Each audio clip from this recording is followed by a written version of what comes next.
Announcement guys, another car, another day. So tonight, magpa-fast break naman tayo ng unit. Mabilisan lang guys.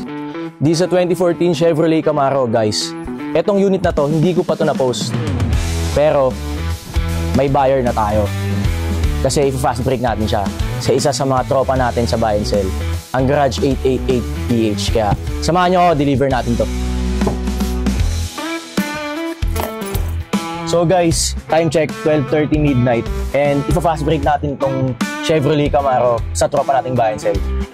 Guys, ano tayo? Subo natin dito. Ayun o. Ayun o. Guys, nakita nyo na ba yung Coco Martin ng buy and sell? Makikita nyo ngayon, papakilala ko sa inyo. Jasper nga pala, owner ng Garage 888PH.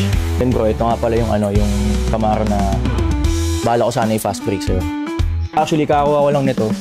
Hindi ko na siya ipopost sa marketplace. Total, tropa naman tayo bro. Fast break price na lang. Check mo muna. Sige. Sariwa naman. Original paint naman yan. So, wala ka namang papagawa na dito. Kahit fast break yung unit.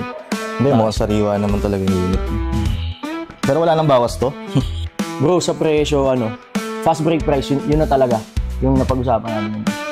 Sige, wala lang talaga kaming unit eh. Para makatulog na rin, anong oras na rin. Tara, sa office tayo. Shoutout nga pala sa mga tropa natin na buy and sell. Nyo rin yung page namin, Garage 888PH. Shoutout kay Bro Jasper, Bro Mac, and Bombay. Wala sila dito ngayon. Wala yung pera bro. Bro. Bali bro, hindi ko nabibilangan. Sige ko na lang yung mga bundles. Okay, sige. Okay na to, brother. Announcement guys, this is Franz of FTA Cars. And I'm here with my bro, Jasper. What's up bro?